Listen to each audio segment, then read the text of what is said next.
नमस्कार. भारत आणि इराणचे संबंध हे काही आजचे किंवा कालचे नाहीत, तर तब्बल 3000 वर्षांपेक्षाही जुने आहेत. पण आज हेच प्राचीन नातं आधुनिक काळातल्या जागतिक राजकारणाच्या एका मोठ्या वादळात सापडलं आहे.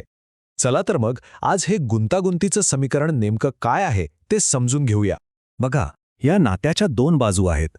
एकीकडे आहे तब्बल 3000 वर्षांचा समृद्ध इतिहास, जिथे संस्कृती, भाषा, तत्वज्ञान यांची देवाणघेवाण झाली. आणि दुसरीकडे आहे आजचं वास्तव. अमेरिकेचे कठोर निर्बंध, पश्चिम आशियातील सततची युद्ध आणि जगातल्या मोठ्या सत्तांमधली स्पर्धा. याच दोन टोकांमध्ये हे नातं कसं टिकून आहे हेच आपल्याला आज बघायचं आहे. तर ह्या सगळ्या पार्श्वभूमीवर या नात्याचा आजच्या काळातला सगळ्यात महत्त्वाचा आणि ठोस चेहरा म्हणजे चाबहार बंदर. हे फक्त एक बंदर नाहीये, बिलकुल नाही. हा भारताचा स्ट्रॅटेजिक प्लॅनिंगचा एक खूप मोठा आधारस्तंभ आहे. गेली कित्येक दशकं पाकिस्तानमुळे भारताचा अफगाणिस्तान आणि मध्य आशियाशी जमिनीवरून होणारा संपर्क जवळपास तुटला होता. चाबहार बंदर हाच प्रॉब्लेम सॉल्व्ह करतं. कल्पना करा, मुंबईहून जहाजाने थेट इराणच्या चाबहारला आणि तिथून जमिनीवरून थेट अफगाणिस्तान, पाकिस्तानला पूर्णपणे बायपास करून. हा भारतासाठी एक प्रचंड मोठा स्ट्रॅटेजिक विजय आहे. आता इथं गोष्ट अजून इंटरेस्टिंग होते, कारण चाबहारपासून अगदी जवळच पाकिस्तानमध्ये चीन ग्वादर बंदर विकसित करतोय. हे ग्वादर बंदर म्हणजे चीनच्या त्या भव्य बेल्ट अँड रोड इनिशिएटिव्हचा एक महत्त्वाचा भाग आहे. म्हणजेच अरबी समुद्रामध्ये चीन जो आपला प्रभाव वाढवतोय त्याला चाबहार हे भारताचं थेट उत्तर आहे. ही एक मोठी स्ट्रॅटेजिक चेस गेम आहे खरं तर. पण थांबा, चाबहारची गोष्ट फक्त अफगाणिस्तानवर संपत नाही. खरं तर हे एका खूप मोठ्या पिक्चरचा एक छोटासा पण महत्त्वाचा भाग आहे. ही मोठी योजना आहे international north south transport corridor किंवा शॉर्टमध्ये INSTC.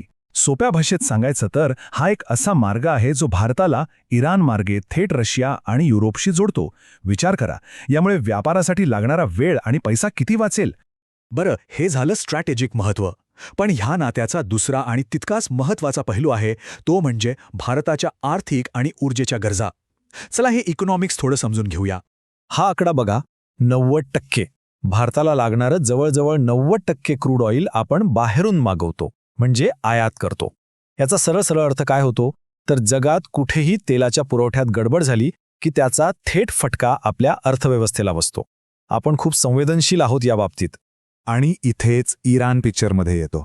आपल्याकडे येणारं बहुतांश तेल हे हॉर्मुझच्या सामुद्रधुनीतून येतं आणि ही सामुद्रधुनी आहे बरोबर इराणच्या बाजूला. म्हणजे जर तिथे काही प्रॉब्लेम झाला तर भारताची एनर्जी सिक्युरिटी थेट धोक्यात येते. त्यामुळे इराणसोबत चांगले संबंध ठेवणं ही भारतासाठी केवळ इच्छा नाही, तर एक भौगोलिक गरज आहे. आणि हा धोका म्हणजे काही छोटी गोष्ट नाहीये.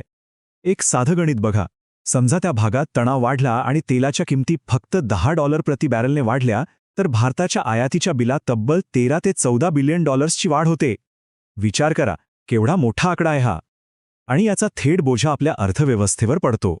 आणि ही गोष्ट फक्त तेलापुरती नाहीये. आपण जो बासमती तांदूळ एक्सपोर्ट करतो त्यातला जवळजवळ 45% वाटा फक्त इराण आणि इराक या दोन देशांचा आहे, म्हणजे जवळपास अर्धा. याशिवाय चहाचीही मोठी निर्यात होते. याचा अर्थ त्या भागात शांतता असणं हे आपल्या शेतकऱ्यांसाठी आणि कृषी क्षेत्रासाठी सुद्धा खूप महत्त्वाचं आहे. आता येतो सगळ्यात मोठा ट्विस्ट. एकीकडे इराणसोबतचे हे इतके महत्त्वाचे संबंध आणि दुसरीकडे आहे अमेरिका आणि वेस्टर्न देशांचा प्रचंड दबाव. मग भारत या दोन्ही गोष्टी कशा मॅनेज करतो, ही एक प्रकारची तारेवरची कसरतच आहे. चला बघूया कशी.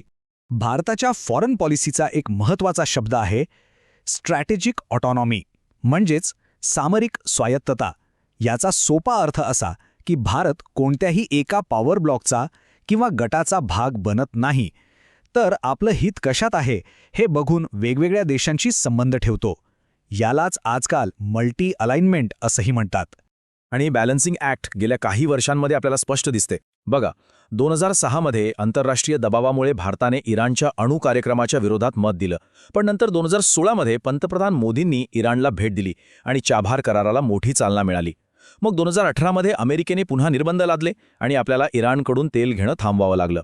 पण आता 2024 मध्ये भारताने पुन्हा एक धाडसी निर्णय घेतला आणि चाबहारसाठी थेट 10 वर्षांचा करार केला. तर मग या नात्याचं भविष्य काय? ही पार्टनरशिप नेमकी कशावर टिकून आहे आणि पुढे कोणते धोके आहेत? चला याचा एक शेवटचा आढावा घेऊ. एक गोष्ट आपण स्पष्टपणे समजून घ्यायला हवी. भारत आणि इराणमधलं नातं हे काही समान विचारसरणी किंवा आयडिओलॉजीवर आधारलेलं नाहीये. हे नातं आहे पूर्णपणे प्रॅक्टिकल, व्यावहारिक. कनेक्टिव्हिटी, एनर्जी सिक्युरिटी आणि या भागातल्या सत्तेचं संतुलन हे मुद्दे दोन्ही देशांना एकत्र बांधून ठेवतात आणि हेच या नात्याचं खरं स्वरूप आहे. पण पुढे धोकेही तितकेच मोठे आहेत. पहिला धोका म्हणजे प्रादेशिक संघर्ष. जर इराण आणि इस्रायलमध्ये मोठं युद्ध झालं तर संपूर्ण पश्चिम आशियात अस्थिरता माजेल. दुसरा मोठा धोका आहे तिथे राहणाऱ्या तब्बल 90 लाख भारतीयांच्या सुरक्षेचा. आणि तिसरी गोष्ट म्हणजे जगात जी गटबाजी आडतीये त्यात भारतासारख्या देशांना स्वतंत्र भूमिका घेणं, बॅलन्स साधणं हे दिवसेंदिवस कठीण होत चाललंय. आणि म्हणूनच हा सगळ्यात मोठा प्रश्न उभा राहतो. अशा जगात जिथे सगळ्यांना कोणती तरी एक बाजू निवडायला भाग पाडलं जातंय, तिथे भारताची ही हजारो वर्षांपासूनची बॅलन्स साधण्याची कसरत ती किती काळ टिकेल याचं उत्तर तर कदाचित आपल्याला येणारा काळच देईल.